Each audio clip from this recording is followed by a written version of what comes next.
तुम्ही कधी असा रस्ता पाहिलाय जो नकाशावर असतो पण खऱ्या जगात नसतो? एक हायवे ज्यावर गाड्या जातात पण परत येत नाहीत. आज मी तुम्हाला सांगणार आहे 3 मित्रांची गोष्ट, ज्यांनी फक्त एक साधी ट्रिप प्लॅन केली होती, पण त्यांनी चुकून घेतलेला एक रस्ता त्यांना घेऊन गेला अशा ठिकाणी जिथे वेळ थांबते आणि मृत्यू तुमच्या बरोबरीनं चालतो. तुम्ही तयार आहात का? कारण हा आहे हायवे नंबर 13. तुम्हाला जर अशाच हॉरर आणि मिस्टिरियस गोष्टी आवडत असतील तर चॅनलला सबस्क्राईब करायला विसरू नका. ही गोष्ट आहे 3 मित्रांची, अजय, आदेश आणि लाबेश. एक दिवस अजय आदेशला बजावत म्हणाला, उद्या सकाळी 6ला निघायचंय आदेश. तू नेहमीसारखा उशीर केलास तर मी आणि लाबेश तुला सोडून दोघंच निघू. अजय आदेशला बजावून सांगत म्हणाला, हो रे बाबा, उद्या कसा लेट होईन मी? इतक्या दिवसांनी कुठेतरी बाहेर ट्रिप काढतोय आपण, ते पण इतकी ॲडव्हेंचर असलेली. काळजी नको करू भावा, मी 6ला शार्प रेडी असेन. हॉर्नच्या आवाजाने आदेश बॅग घेऊन बाहेर आला. 4 दिवसांसाठी जायचं असल्यामुळे थोडेफार कपडे आणि कॅमेरा एवढाच सामान होत त्याच्याकडे. गाडीच्या डिक्कीत बॅग ठेवून तो मागच्या सीटवर बसला. अजय ड्राईव्ह करणार होता. लाबेश त्याच्या बाजूला बसून गाडीतील टेपवर FM सेट करत होता. चला आता अजय शेट निघूया, आदेश अजयला म्हणाला. अरे पण रिसॉर्टचा ॲड्रेस आहे ना तुझ्याकडे? कारण या रिसॉर्टला जायची आयडिया तुझीच होती. लाबेश म्हणाला, हो रे, इथून उंब्रजपर्यंत जायचंय. तिथून एक कच्चा रस्ता जातो डावीकडे आणि मग तिथून एक हायवे लागतो. टोटल अंतर 300 किलोमीटर आहे, पण जागा खूप मस्त आहे.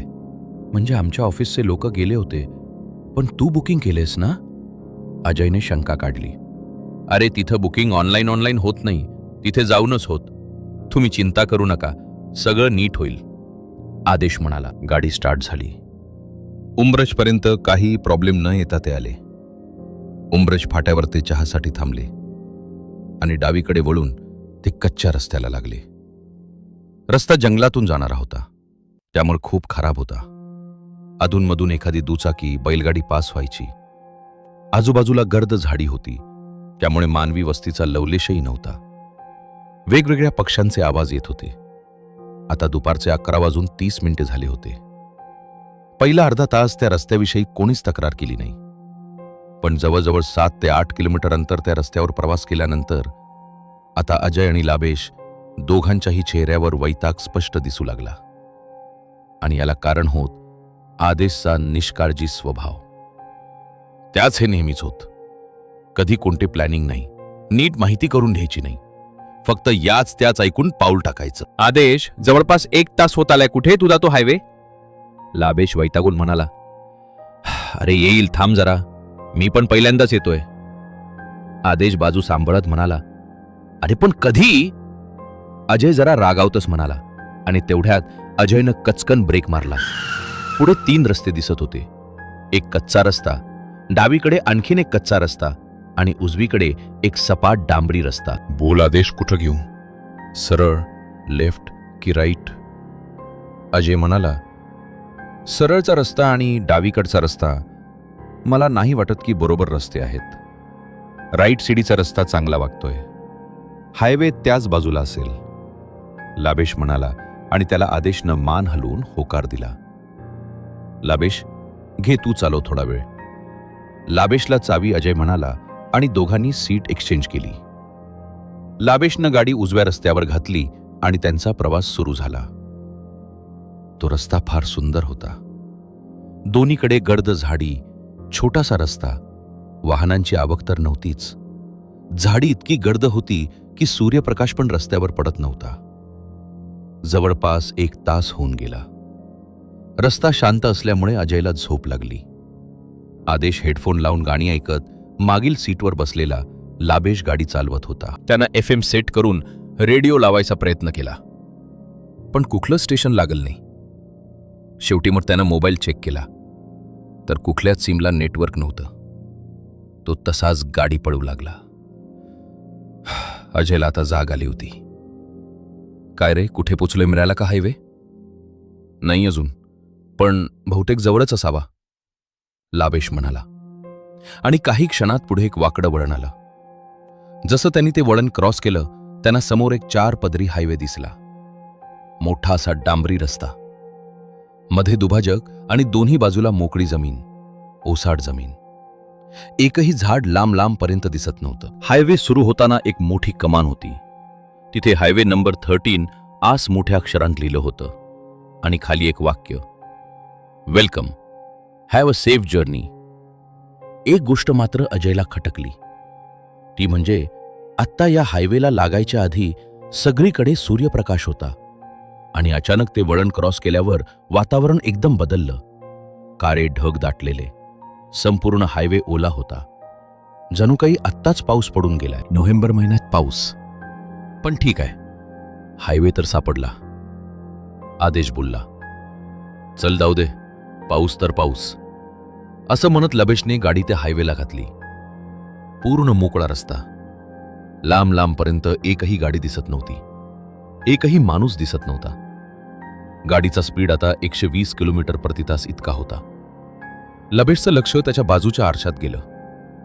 त्याला आरशात मागून एक वयस्कर माणूस सायकलवरून येताना दिसला. सरळ रस्ताना कुठे वळण ना काही, मग हा कुठून एकदम आला? लाबेशच्या मनात शंकेची पाल चुकचुकली. लाबेश गाडी चालवत होता आणि त्याचबरोबर त्याच लक्ष आरशाकडे पण होत. हळूहळू तो सायकलवाला म्हाताऱ्यांच्या गाडीच्या जवळ येताना दिसू लागला. लाबेशने आरशात बघितले आणि मग स्पीडोमीटरकडे बघितले. गाडीचा स्पीड 140 किलोमीटर प्रति तास होता, पण तो म्हातारा सायकलवर असूनही यांच्या गाडीच्या मागून वेगाने यांच्याजवळ येत होता. लाबेशला आता अंदाज आला होता की हे काही साधं प्रकरण नाही. अजयचा नुकताच डोळा लागलेला माग आदेश पण झोपला होता. अजय, लगेच उठ, लगेच. लाबेशने अजयला हलवून उठवले. काय रे, काय झालं? अजय डोळे चोळत उठला. काय रे, काय झालं? हे बघ, स्पीडोमीटर. लाबेशने अजयला स्पीडोमीटरकडे बघायला सांगितलं. 150 किलोमीटर, अजय बोलला. आणि ते बघ माग. लाबेशनं मागून येणाऱ्या म्हाताऱ्याकडे बोट दाखवत सारंगला त्याकडे बघायला सांगितले. ओ माय गॉड, अरे हा फक्त सायकलवर असूनही इतक्या स्पीडनं कसा काय चालवतोय? आता म्हातारा गाडीच्या खूप जवळ आलेला, 20 फूट एवढा जवळ असावा म्हणता म्हणता तो गाडीच्या समांतर आला. त्याचे लक्ष रस्त्यावर समोर होते, पण लाबेश त्याच्याकडे घाबरून बघत होता. अचानक म्हाताऱ्यानं मान लाबेशकडे वळवली आणि विकृतरित्या हसला आणि यांच्या गाडीला ओव्हरटेक करून सायकल पुढे पळवत गेला. लाभेश आणि अजय ते सगळं बघत होते. त्याचा स्वतःच्या डोळ्यावर विश्वास बसत नव्हता. हळूहळू तो म्हातारा आणि त्याची सायकल लांब लांब जाताना दिसत होते.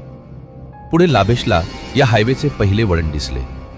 तो म्हातारा त्या वळणावर जाऊन थांबलेला त्यांना दिसला. त्यानं मागे वळून बघितले आणि तो वळला, दिसेनासा झाला. लाबेशने वळण जवळ येताच गाडी स्लो केली आणि वळणानुसार गाडी वळवली. पण पुढे रस्त्यावर तो म्हातारा दिसला नाही. लाबेश काही न बोलता गाडी चालवत होता. त्याला साईड मिररमध्ये मागून काहीतरी येताना दिसले. एक 35 ते 40 वयोमानाचा माणूस सायकलने मागून त्यांच्या गाडीच्या दिशेने येताना दिसला. त्याचे कपडे अगदी तसेच होते. पांढरा पायजमा, पांढरा जब्बा, पांढरी गांधी टोपी आणि पायात कोल्हापुरी चप्पल. तो वेगाने येत होता. गाडीचा स्पीड 150 होता, पण तरीही तो सायकलवर त्यांच्या जवळ येत होता. तो गाडीच्या समांतर होता. त्याने लाबेशकडे मान वळवली आणि त्यानेही त्या म्हाताऱ्यासारखंच विकृत हास्य केली. लाबेशने त्याचा चेहरा बघितला. थोड्या वेळापूर्वीचा म्हातारा तरुणपणात अगदी असंच दिसत असावा. आज कुठंतरी त्याला वाटलं. तो माणूसही त्या म्हाताऱ्यासारखाचा वेगानं पुढ जाऊन दिसेनासा झाला. अजय, अरे हे काय चाललंय? अरे मलाही काही कळेनासं झालंय. तोपर्यंत आदेश उठला होता. त्याने गाडीच्या खिडकीतून बाहेर बघितलं आणि मागून एक सायकलवरून एक लहान मुलं त्याला येताना दिसलं. त्याचे पाय सायकलच्या पायडलपर्यंत पोचतही नव्हते, पण तरीही सायकल पुढे जात होती. हे विचित्र दृश्य पाहून आदेश किंचाळला. अजय आणि लाभेशने मागे पाहिले ते पण चकित झाले. ते लहान मुलं पण तशीच वेगानं सायकल घेऊन यांच्या गाडीच्या समांतर आले आणि विकृत हास्य करून पुढ गेलं आणि दिसेनासे झालं. अजय, अरे हे काय होते? हे काय बघितलं आता आपण? काय चाललंय काय? आदेश घाबरून गेलेला लाभेश आणि अजयनं त्याला शांत केलं. आता ढगाळ वातावरण अजून गडद होऊ लागलं होतं आणि पाऊस सुरू झाला होता. लाभेश गाडी जोरानं पळवत होता. आता त्यांना भूक सुद्धा लागली होती. कुठे एखादं हॉटेल दिसलं तर थांबावंच ठरलं. लांब पुढे एक टपरीसारखं काहीतरी त्यांना दिसलं. लाभेश, ते बघ, हॉटेल दिसतंय, घे साईडला. लाभेशने गाडी त्या टपरीजवळ थांबवली. तिघेही गाडीतून उतरले. अजय हॉटेलच्या दारातून डोकावत म्हणाला, कोणी आहे का? हो या साहेब. एका लहान मुलाचा आवाज आला. अजयने आवाजाच्या दिशेला बघितले. एक 90चा म्हातारा होता. त्याची उंची जेमतेम 4 फूट असेल आणि आवाज लहान मुलाचा. काका, नाश्त्याला काय आहे? तुम्ही सांगाल ते बनवून देतो. नॉनव्हेज आमच्या इथलं फेमस आहे. बरं, एक काम करा, जे असेल ते आणा, अजय म्हणाला आणि हॉटेलच्या बाहेर आला. लाभेश आणि आदेश शांतपणे उभे राहू सिगरेट ओढत होते. दोघांच्याही डोक्यात मगाशी घडलेला किस्सा येत होता. पटकन काहीतरी खाऊ आणि निघू. मला हा रस्ता बरोबर वाटत नाहीये. तेवढ्यात त्या म्हाताऱ्याचा आवाज आला, साहेब या, नाश्ता तयार आहे. तिघही आत गेले. अजय जरा चपापला, कारण 15 मिनिटापूर्वी जेव्हा तो हॉटेलच्या आत आला होता तेव्हा हॉटेल संपूर्ण रिकामं होतं आणि आता इतके कस्टमर कुठून आले? त्याच्या समोर तर कोणी आत येताना किंवा बाहेर जाताना दिसलं नव्हतं. त्यानं म्हाताऱ्याला विचारलं, काय हो काका, एवढी लोक एकदम कुठून आली? आता 15 मिनिटापूर्वी इथं फक्त तुम्ही एकटे होतात. नाही साहेब, तुमचं लक्ष नसेल, तो त्याच्या पातळ आवाजात बोलला. बाहेर आता पाऊस थोडा कमी झाला होता. तिघेही शांत होते. घडलेला प्रकार खरा होता का फक्त भास, असा प्रश्न त्या तिघांना पडला होता. तेवढ्यात तो म्हातारा एक मोठी डिश घेऊन आला. ती डिश एका मोठ्या पातेल्यानं झाकलेली होती. तिघांना वाटलं कदाचित चिकन तंदुरी असेल. अजयने पातेलं बाजूला केलं आणि त्या तिघांच्या पायाखालची जमीन सरकली. आदेशच्या तोंडातून तर एक किंकारीच बाहेर पडली. लाभेश स्तब्ध झाला, कारण त्या प्लेटमध्ये एका माणसाचं मुंडकं होतं. अरे चला इथून लगेच, लाभेश जोरात ओरडला. आदेश, अजय आणि लाभेश जीव मुठीत घेऊन हॉटेलच्या बाहेर पळत चुकले. मागून त्या बुटक्या म्हाताऱ्याचा विकृत खिदळण्याचा आवाज येत होता. तिघेही पटकन गाडीत बसले. लाभेशनं स्टार्टर मारला आणि गाडी सुसाट वेगात रस्त्यावरून धावू लागली. मागे वळून बघायची कुणाचीही हिंमत नव्हती. जे काही प्रकार घडत होते ते बुद्धीच्या पलीकडचे होते. थोडं पुढे आल्यावर घाबरतच आदेशनं मागे त्या हॉटेलच्या दिशेनं पाहिलं. तिथे आता मोकळं मैदान होतं. अरे, तिथे काहीच नाहीये. आदेश त्या दोघांना म्हणाला, ही काय चाललंय? कुठं आलोय आपण? हा कोणता हायवे आहे? अजय रडकुंडीला आला होता. लाभेशची पण तीच हालत होती. अर्धा तास गाडी सुसाट वेगाने लाभेश पळवत होता. भीतीने हातपाय थरथरत होते. थोडा जरी आवाज झाला तरी तिघेही दचकून इकडे तिकडे बघायचे. आता पूर्णपणे अंधार पडला होता. कुठेही थांबायचं नाही हे ठरवून तो गाडी पळवत होता. लाभेशने गाडीचे हेडलाईट लावले. किती वाजले हे बघायला त्यांनी हातातील घड्यांकडे पाहिलं तर ते बंद पडलं होतं. त्यात 1 वाजला होता. अजय, किती वाजलेत? माझं घड्याळ बंद पडलंय, लाभेश थरथरत म्हणाला. अजयने घड्याळात पाहिलं. शीट, माझं घड्याळ पण बंद आहे. त्यातही 1 वाजलाय. आदेशने घाबरतच आपलं घड्याळ पाहिलं. माझंही यात पण 1 वाजलाय. आदेश रडकुंडीला येतच म्हणाला, काय चाललंय हे?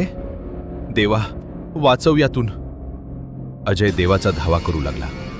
आता पाऊस थोडा उघडला होता. पुढे एक छोटंसं वळण होतं. तिथे लाभेशनं गाडी थोडी स्लो केली आणि पुढे त्यांना रस्त्याच्या कडेला एक I-10 कार बंद पडलेली दिसली. त्या गाडीच्या बाजूला एक माणूस उभा होता. त्यानं हात दाखवून गाडी थांबवण्याचा इशारा केला. पण लाभेश थांबला नाही. आता त्याचा कुणावरच भरोसा राहिला नव्हता. थोडं पुढे गेल्यावर आदेश म्हणाला, अरे, कदाचित हा पण आपल्यासारखाच संकटात सापडलेला असेल. त्याची मदत करायला पाहिजे. वेड्यासारखं बोलू नको आदेश. इथं कुणावरच भरोसा नाही करू शकत, लाभेश रागावत म्हणाला. अजय आदेश बरोबर म्हणतोय. कदाचित या माणसाला काहीतरी माहीत असेल. बघ, नॉर्मल माणूस वाटतोय. घे गाडी रिव्हर्स, आपण त्याला मदत करू, लाभेश म्हणाला. लाभेशनं ब्रेक मारला आणि रिव्हर्स गिअर टाकला. मागून येणारी गाडी बघून त्या माणसाच्या चेहऱ्यावर आनंद दिसू लागला. गाडी रिव्हर्समध्ये त्याच्याजवळ येताच तो अजयच्या बाजूला आला आणि म्हणाला, thank you sir, please help me. माझी गाडी बंद पडली आहे. या हायवेवर मी कित्येक तास ड्राईव्ह करतोय. इथे एकही माणूस दिसत नाही. तुमची पहिली गाडी आहे जी मला या हायवेवर दिसली आहे. तो एका श्वासात बोलून गेला.